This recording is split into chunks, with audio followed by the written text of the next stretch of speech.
pimpin kita untuk taat kepada Allah Subhanahu wa taala. Amin.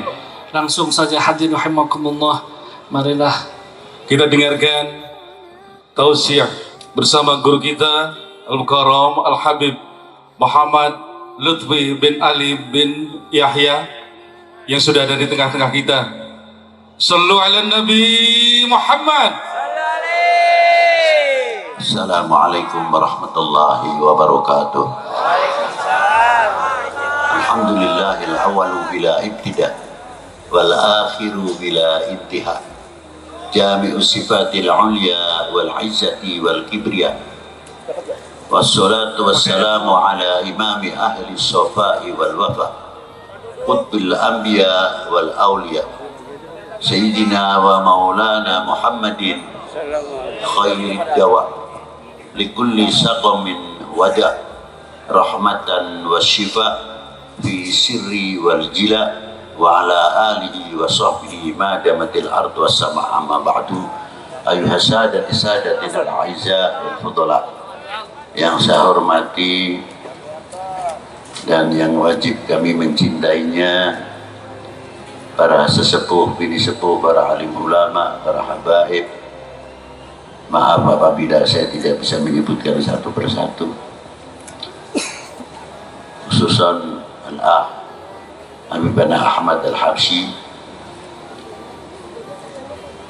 dan yang saya hormati bapak-bapak dari Forkominda, Bapak Bupati, Bapak Wali Kota atau yang mewakilinya, Bapak Dandim, Bapak Kapolres, bapak-bapak dari instansi pemerintahan sipil, TNI, Polri yang selalu kita banggakan, panitia penyelenggara dalam rangka Haul Al-Walid Habibana Ali bin Hashim bin Umar bin Taha bin Hasan bin Yahya,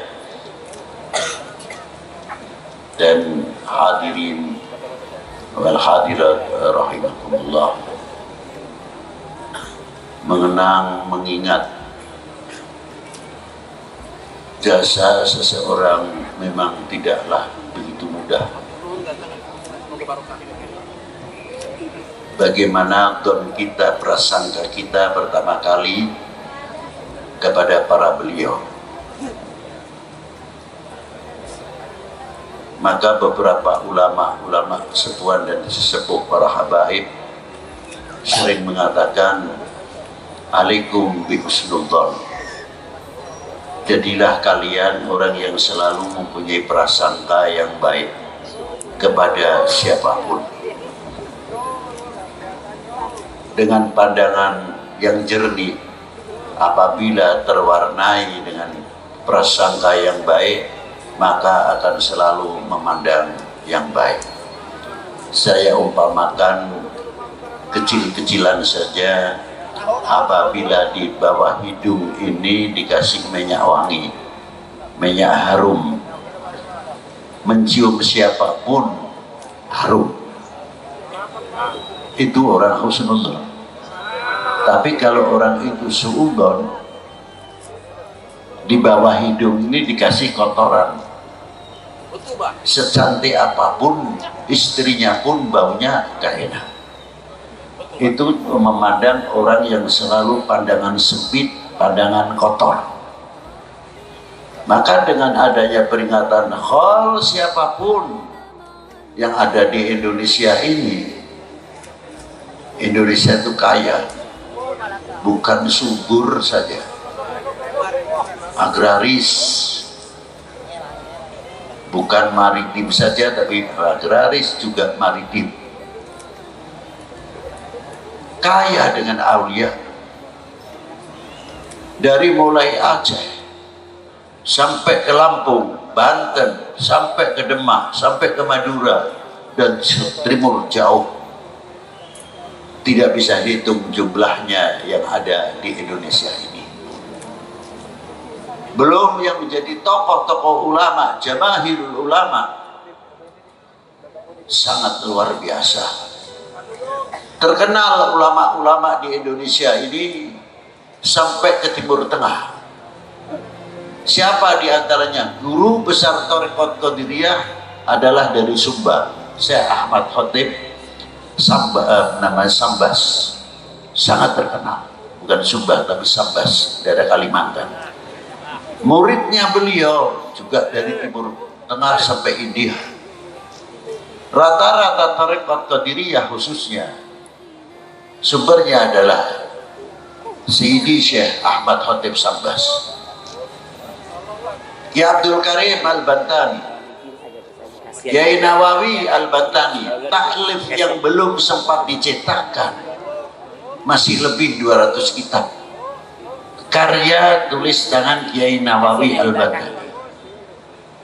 Belum Kiai Bakir Jogja, Kiai Zainal Abidin Fuduh, Kiai Muhammad Ilyas Sukaraja, Kiai Ahmad Abdul Hadi Giri Kusumo, Kiai Soleh Darat, Kiai Soleh Banten, Kiai Abdul Karim Banten. Banyak lagi yang kita ketahui ulama-ulama, jamaahirul ulama yang ada di Indonesia ini.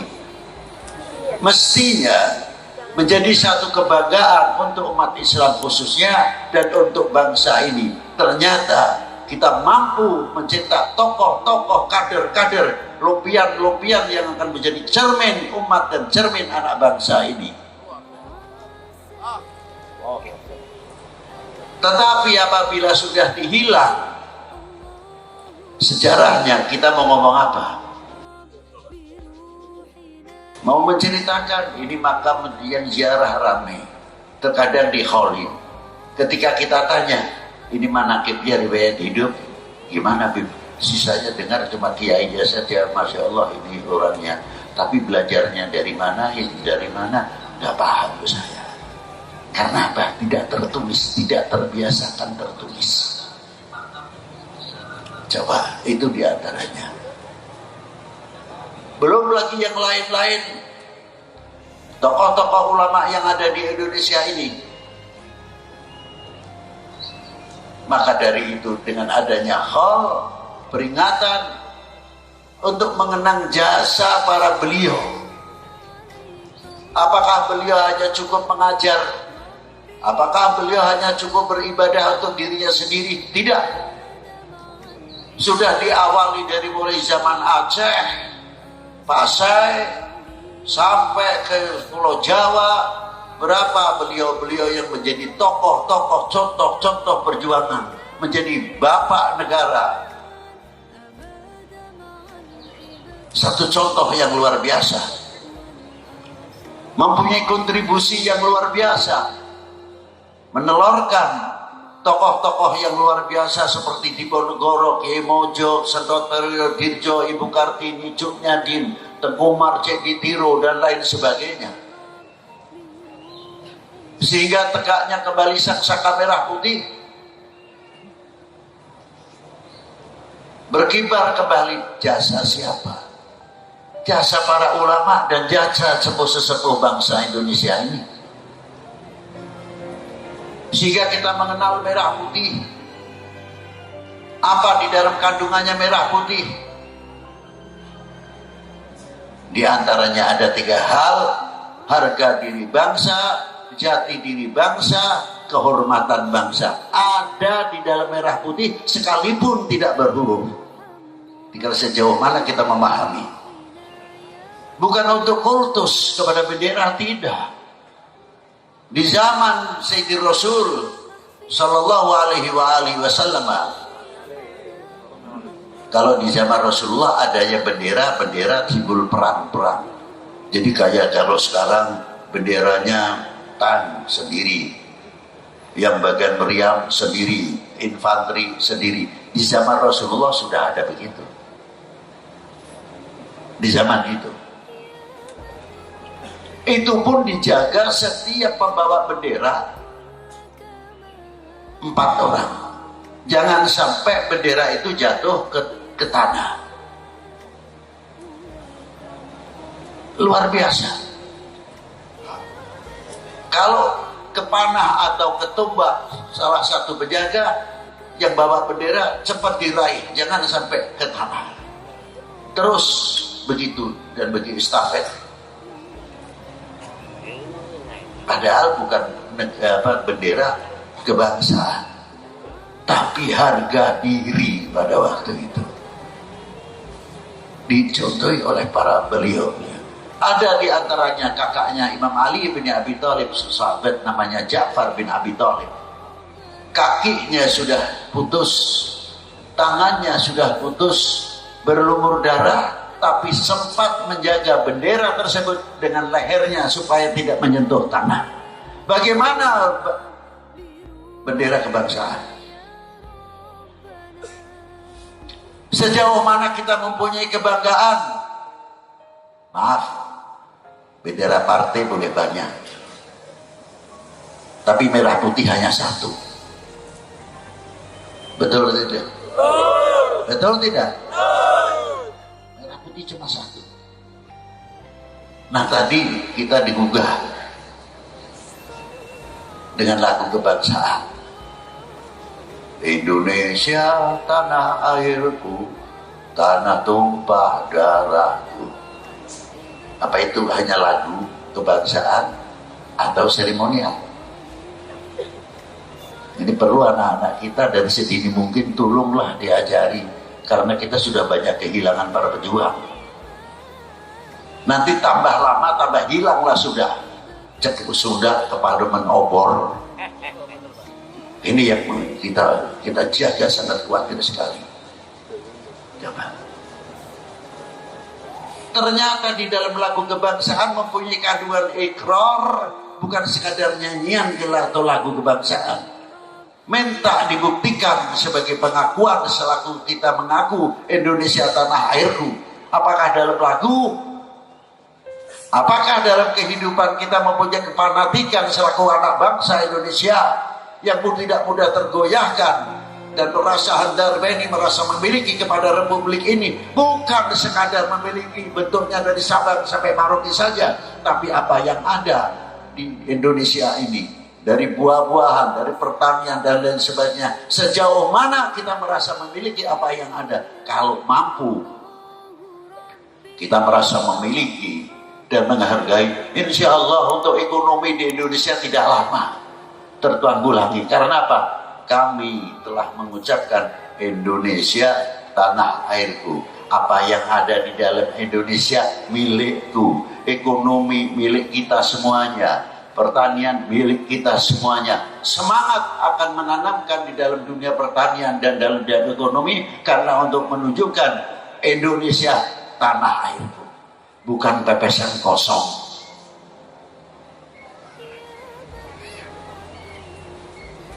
Sering saya ucapkan, karena kita kurang memiliki, terkadang terbawa angin.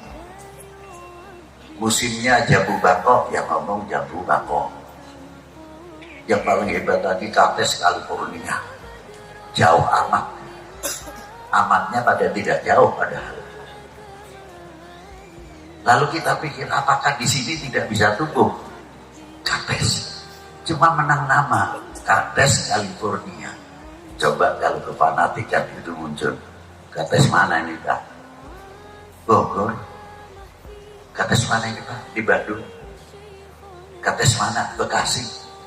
Ketika mengucapkan Kates mana Pak? Bekasi punya, Bogor punya, Bandung punya, atau lainnya yang ada pertanian Kates. Merasa memiliki, merasa bangga apa yang tumbuh di dalam tanah air ini. Kalau sudah bisa begitu, insya Allah produksi apa yang ada di dalam negeri ini cepat untuk naik, tidak terjadi invasi dan lain sebagainya. Karena apa? Kita sama-sama cinta Indonesia. Setuju? Buktikan kalau setuju, jangan ribut saja. Bangsa lain sudah bikin nuklir, sudah bikin persenjataan macam-macam. Dolar semuanya dikuasai dalam ilmu pengetahuan, ilmu kedokteran. Kita masih ribut saja, ini noblos A sama noblos B tidak akur. Ini nanti lama-lama lagi diputer lagi kasetnya. Apa antaranya membicarakan masalah hol, maulud, tahlil, manakib, talqin, tidak ada habis-habisnya. Sampai kapan negara ini akan maju? Malu mestinya kita rasanya kepada para beliau-beliau yang ikut andil mendirikan bangsa ini. Bapak bangsa yang berkibarnya kembali sang saka merah putih. Wahai bangsaku yang kubanggakan, relakah negerimu ini terpecah belah? Jawab yang keras. Tolong buktikan kalau tidak. Mestinya begitu. Ini buah daripada khol. Coba sejarahnya Pak Dirman. Ya tahunya Jenderal Sudirman. Tapi generasi kita lebih lanjut, tahunya hanya Pak Jenderal Pejuang Nasional. Diponegoro sama, Sentot sama, Gatot Subroto sama, belum lain-lainnya. Hanya sebatas itu. Nah nanti generasi yang akan datang saya berpikir kemana ini? Kalau sudah ke Parangmonobor tidak tahu sejarah nenek moyangnya, tidak mengetahui siapa beliau-beliau itu. Coba. Habib Lutfi tidak bakal bosan akan menyebutkan, akan mengangkat Indonesia untuk tanah air ini. Kiai-kiai yang membicarakan masalah agama sudah banyak. Tapi melenturnya kecintaan kepada Rasulullah SAW, melenturnya kecintaannya kepada para ulama, melenturnya kecintaannya kepada ahli bait Nabi SAW, melenturnya kepada tokoh-tokoh bangsa ini mulai melentur. Melenturnya nasionalisme, merasa memiliki kepada republik ini semakin melentur, semakin melentur. Apa jadinya kalau semakin melentur? Tanggung jawab siapa itu? Tanggung jawab kita bersama. Tidak bisa akan menyalahkan A atau B. Ayo kita bangkit, ayo kita bangun. Kesadaran kita tingkatkan. Sudah bukan waktunya untuk memikirkan pecah belah.